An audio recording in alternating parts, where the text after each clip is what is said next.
pembaharuan penyelidikan dalam sektor pekebun kecil. Dan menjelang 2020, RISDA menyasarkan pekebun kecil memperoleh pendapatan RM4,000 sebulan. Dan informasi ini kita kongsikan kerana pada 4 April nanti akan berlangsung sebenarnya pelancaran Gerakan Peningkatan Produktiviti RISDA 2015 yang istimewa untuk edisi kali ini. Dan untuk bercakap tentang inilah kita bersama dengan tetamu sekarang ini. Bersama-sama saya ialah Datuk Haji Muhammad Muda, Timbalan Ketua Pengarah RISDA Pembangunan. Apa khabar, Datuk? Baik. Terima kasih kerana bersama kami hari ini. Terima kasih. Ya, baik. Bila menyebut tentang Gerakan Peningkatan Produktiviti RISDA ni, kita tahu sejak sebelum ini pun telah pun dijalankan usaha untuk peningkatan produktiviti. Tambahan lagi pada masa menyusuli penurunan harga getah dunia lah sebelum ini. Jadi apa pula pengisian untuk satu gerakan khusus untuk tahun 2015 diadakan sebegini sambutannya? Terima kasih. Assalamualaikum warahmatullahi wabarakatuh. Dan salam sejahtera kepada semua pekebun-pekebun kecil di luar sana, termasuk kaki tangan RISDA.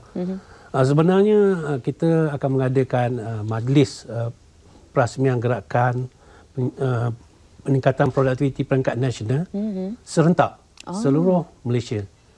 Dan bagi peringkat nasional, kita akan adakan di TSB Teluk Sentang di Temerloh pada 4 hari bulan April tahun ini, yang akan diresmikan oleh Yang Berhormat Datuk Seri Haji Muhammad Syafiee bin Haji Afdal, Menteri Kemajuan Luar Bandar di wilayah. Dan di peringkat negeri juga, iaitu di 13 negeri yang lain, akan dirasmikan kebanyakannya oleh ESCO, ESCO Luar Bandar. Jadi mereka yang terlibat dijangka, kalau peringkat nasional lebih kurang 3,000 orang, pekebun kecil akan diinput bersama. Dan di peringkat negeri juga akan serentak sekali dengan peringkat nasional, dan dijangka pekebun kecil yang terlibat lebih kurang 20,000 orang. Wow. Dan melibatkan kaki tangan kita seramai atau kawan-kawan RISDA di seluruh di peringkat nasional, peringkat negeri dan juga peringkat mukim. Di mana kita ada pegawai-pegawai luar yang memberi perkhidmatan kepada pekebun kecil, juga akan ada di mukim-mukim berkenaan. So akan melibatkan lebih kurang 1,000 kaki tangan lagi pada hari yang berkenaan serentak. So, selepas dirasmikan, terus dijalankan untuk program ini. Kita boleh katakan pada 4 April nanti lebih kurang 23,000 orang di seluruh negara ini akan mengisi ataupun akan terlibat sama untuk pengisian peningkatan produktiviti RISDA 2015. Betul. Apa bezanya Datuk dengan usaha sebelum ini? Adakah lebih dilakukan dengan lebih intensif kali ini pengisiannya ataupun perancangannya macam mana? Ya, Cik Wan, sebenarnya program ini telah dimulakan sejak tahun 2012 dahulu lagi. Di mana kita nak pastikan bahawa menjelang 2020, pekebun kecil mendapat pendapatan 4,000. Dan untuk mendapat pendapatan 4,000 mereka ini, aktiviti yang dijalankan yang pertama ialah mengusahakan kebun mereka. Itu aktiviti utama. Yang kedua, aktiviti tambahan. Kalau mereka mempunyai masa atau kelapangan untuk menjalankan aktiviti tambahan, menjadikan mereka 4,000. Jadi kita bagi tumpuan lebih kepada aktiviti untuk memastikan mereka dapat menghasilkan hasil yang lebih kepada perusahaan yang mereka jalankan, iaitu tanaman. Termasuk bukan sahaja produktiviti tapi mutu.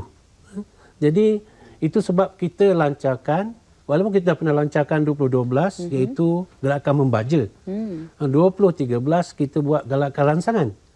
2014 kita buat galakan menoreh. Tahun ini kita nak gabungkan ketiga-tiga dan kita nak jadikan dia serentak seluruh Malaysia untuk memberikan satu motivasi kepada mereka supaya mereka lepas ni boleh mengamalkan, menyebabkan mereka mendapat pendapatan yang lebih tinggi dan akhirnya menambah kepada pengeluaran negara. Itu kita punya matlamat untuk program ini. Okey. Apa yang akan menyusuli pelancaran itu nanti, Datuk? Adakah dibuat mungkin latihan-latihan khusus ke ataupun kursus untuk pekebun kecil ke ataupun aktiviti-aktiviti lain? Cik Wan, tiap tahun memang kita ada buat susulan. Pegawai-pegawai kita di peringkat lapangan akan buat susulan dan kita akan pastikan susulan ini akan terus berlaku.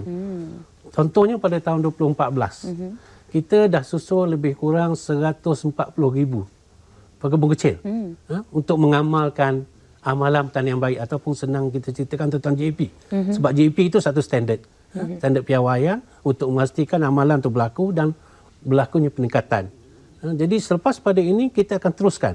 Kerana kebun-kebun mereka ini akan dilawat oleh kaki tangan kita dan akan memberi nasihat macam mana mereka nak mengamalkan GAP berkenaan Sebab kita percaya GAP saja yang mampu untuk meningkatkan pendapatan atau meningkatkan produktiviti dengan lebih baik. Jadi mereka akan terus pergi dan akan mengulangi untuk lawatan ke kebun-kebun di mana peserta-peserta ini mengamalkan tanaman berkenaan. Okey, apa dia kandungan GAP ni ataupun amalan pertanian baik yang diperkenalkan sebelum ini? Untuk tanaman, biasanya GAP ni ada 4. Satu, GAP 1 dinamakan. Bagi kita panggil GP 1. Amalan pertanian baik 1, iaitu menanam dan penyegaraan. Itu peringkat pertama pokok. Peringkat yang kedua, GAP yang kedua, iaitu membaja. Peringkat yang ketiga ialah rangsangan. Mana kita nak rangsang pokok. Peringkat yang keempat ialah penurihan, atau kalau kelapa sawit kita katakan ialah penuaian. So 4 GAP ini menjadi tonggak untuk akhirnya menghasilkan produktiviti yang tinggi kepada pebun kecil. Okey, baik. Kalau kita boleh tahu juga mungkin dalam analisis Risda sendiri, apakah belenggu dan juga cabaran utama untuk pekebun kecil kita sekarang ni, pekebun kecil getah kita sekarang ni, Datuk? Masalah yang utama sebenarnya ialah masalah dari segi penoreh. Itu masalah penoreh sekarang ni. Kita menghadapi kerana tidak banyak daripada pebun kecil yang sekarang ni nak mereh, terutama pada masa harga komoditi yang sekarang ini kurang stabil atau boleh dikatakan rendah. Jadi kita terpaksa menjalankan satu tugas untuk memastikan bahawa mengatakan bahawa menoreh itulah satu pekerjaan yang menguntungkan kalau diusahakan dengan baik.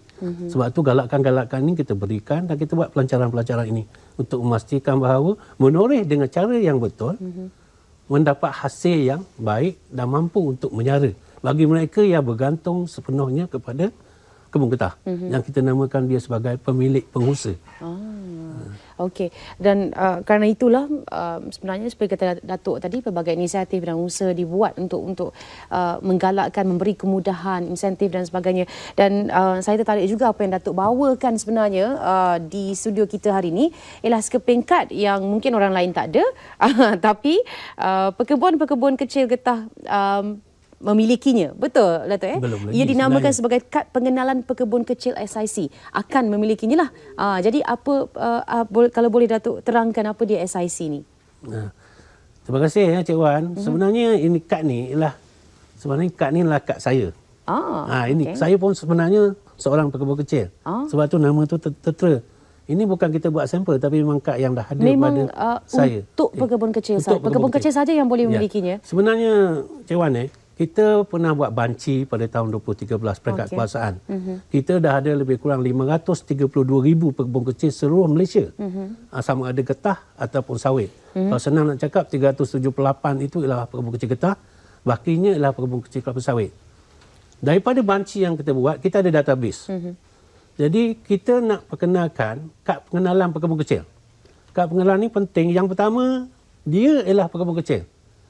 Macam kita naik motor lah, naik kereta, kita kena ada lesen. Mengatakan bahawa kita mampu atau kita salah seorang yang layak untuk bawa kereta. Jadi pekebun kecil dengan membawa kad ini ke pejabat-pejabat kita, dia boleh mendapat berbagai khidmatan yang Risda bagi. So, kita boleh, dia ada kat sini QR code, yes. Kod ini akan linkkan kepada database kita. Dan kita tahu biodata pekebun kecil berkenaan. Diimbas saja terus diimbas keluar, saja boleh keluar datanya. Dan kita pun bercadang untuk imbaskan melalui handphone. So dia boleh dapat data berkenaan. Tetapi kad ini baru saja kita perkenalkan. Kita baru saja buat dan kita akan ada pengisian di mana kad ini juga akan dibuat gimmick dalam pembahagian masa 4 bulan 4 dan kita jangka sehingga hujung tahun ni kita proses berperingkat-peringkat dan kita jangka sampai Disember tahun ini kesemua pekebun kecil akan dapat kad ini. Dan kad ini seterusnya akan menjadi pengenalan kepada mereka dan mereka tak payahlah datang ke pejabat beritahu nombor permohonan, beritahu perkara lain. Dia boleh bawa kad saja. Dan mungkin juga akan diperkenalkan intensi-intensi lain khas untuk pemegang-pemegang kad untuk pekebun kecil lah. Betul. Bagaimana proses nak mendaftarkan kesemuanya sekali yang berjumlah berapa ramai ratusan ribu ni Datuk sebenarnya? Pada tahun 2013 kita dah pernah buat bancian. Okey. So data bancian tu dah ada dengan. Maknanya Risda akan masukkan Risda semua akan data. buat, ya. Bukan tak Risda payah dah pergi ke tak payah. Mungkin tak payah dah. Betul, tak payah. Cuma kejap lagi kita nak bagi-bagi mungkin kita akan pergi. Tapi ada yang dapat awal, ada mungkin yang akan dapat bulan 12. Sebab kita proses sendiri.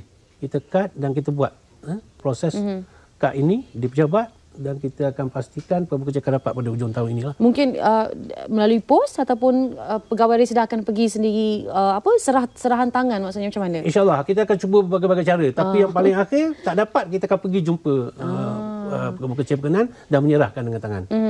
Jadi semua kalau satu rumah tu siapa yang akan dapat sebenarnya Datuk? Adakah semua sekali ataupun yang mendaftar sebagai pekebun kecil saja memang dikenali sebagai pekebun kecil saja? Yang mendaftar dengan pekebun kecil sahaja. Sebab dialah yang dibanci pada masa 2013 yang dibuat dahulu. Okey. Ini meliputi daripada Semenanjung dan juga di Sabah dan Sarawak. Semua sekali. Kita bagi semua sekali. Baik, namanya ialah SIC. SIC. Dah macam Identification Card. Kad pengenalan pekebun kecil. Itu dia. Okey. Baik. Selain daripada itu Datuk, saya tertarik juga tentang dengan lencana yang Datuk pakai hari ni, yang kita nampak ni. Ada di kod Datuk, kalau boleh kita tengok. Kasihi pekebun dan juga saya sayangi Risda. Betul. Ada dua lencana yang membawa maksud tema sesuatu ataupun maksud piagam ke macam mana Datuk? Ini sebenarnya kita sebagai satu tagline pada kita untuk menghayati tugas-tugas yang kita jalankan. Yang pertama kat sini saya kasihi pekebun. Bila kita sebut kasihi pekebun, macam kita kasihi orang lah. Bila kita kasihi orang itu, kita bagi yang terbaik. Jadi kita nak semua pegawai kita bagi yang terbaik kepada pekebun kecil. Kalau perkhidmatan yang terbaik. Kalau barang yang terbaik. Kalau nak kata borang pun borang yang terbaik. Semuanya kita harap kita bagi yang terbaik dengan keikhlasan. Dan satu lagi, saya sayangi Risda. Saya sayangi Risda maknanya inilah organisasi yang kita bertugas. Dan inilah organisasi yang akan memberi kita kata orang tu kehidupan. So kita kena pastikan, kita kena jaga imej dan kita nak pastikan bahawa setiap masa Risda menjadi satu organisasi yang kalau nak kata unggul tu dalam kalangan yang unggul lah. Itulah harapannya. Terbaik. Itu harapan kita. Dan sekurang-kurangnya semuanya menghayati bahawa kita kasihi pekebun, kita sayangi Risda. Jadi dua-dua kita jaga dalam konteks kita mengasihi dan memberi perkhidmatan harian. Ya. Dan cabarannya apabila ada lencana, ada janji sebegini, cabarannya ialah untuk memastikan pula kasih dan sayang itu bukan sekadar kasih sayang lencana sajalah. Betul-betul berlaku. Baik. Dan mungkin akhir sekali Datuk ya, menjelang 4 hari bulan April, mungkin harapan yang Datuk ingin salurkan kepada pekebun-pekebun kecil yang mungkin menonton kita sekarang ini, Datuk. Okey. Sebenarnya harapan saya adalah selepas perasmian, walaupun perkara ini telah kita lakukan daripada dahulu, iaitu amalan pertanian baik. Amalan pertanian baik ini harus menjadi satu budaya. Harus menjadi satu amalan. Harus menjadi satu tindakan. Supaya semua pekebun kecil mengamalkan keempat-empat GAP ini atau amalan pertanian baik sehingga kita dapat mencapai satu peningkatan produktiviti bagi diri pekebun kecil sendiri dan juga bagi negara. Dan akhirnya mereka akan dapat tambahan pendapatan. Itu yang paling penting sekali. Dan yang kedua, harapan saya adalah apabila kita dah dapat kad tadi, SIC atau kad pengenalan pekebun kecil akan menyimpan dengan baik dan menggunakan sepenuhnya untuk urusan-urusan mereka apabila berhadapan dengan sama ada kaki tangan Risda atau dengan pejabat Risda atau ke ibu pejabat dan sebagainya. Sekurang-kurangnya mereka dikenali sebagai pekebun kecil. Memanfaatkan memanfaatkan itu dengan sebenarnya. Baik. Kita ucapkan selamat berjaya Datuk untuk majlis pada 4 April nanti, pelancaran nanti untuk warga Risda juga, seluruh pekebun kecil, masyarakat pekebun kecil di seluruh negara kita juga untuk aktiviti yang sangat besar sebenarnya berlangsung serentak di seluruh negara pada 4 April. Dan saya nak ucapkan terima kasih juga kepada RTM yang jemput kami dan saya bagi pihak Risda nak mengucapkan Selamat tahun Hari. ulang tahun yang ke-69 Ya. pada besok hari. Itu Ya. 1 April sama dengan GST yang dilaksanakan. Baik. Terima kasih Datuk kerana ucapan tersebut untuk sambutan pada hari Rabu ini. Ya, dan itulah dia, sama-samalah. Semoga selamat maju jaya untuk Rizda juga. Dan terima kasih Datuk kerana bersama kami hari ini dalam Sabtu Malaysia. Datuk Haji Muhammad Muda, Timbalan Ketua Pengarah Rizda Pembangunan, dan kita bercakap tentang pelancaran gerakan peningkatan produktiviti Rizda 2015 tadi. Baik, untuk waktu ini kita nak tinjau laporan kaji cuaca bersama rakan di Meteorologi Malaysia. Saksikan.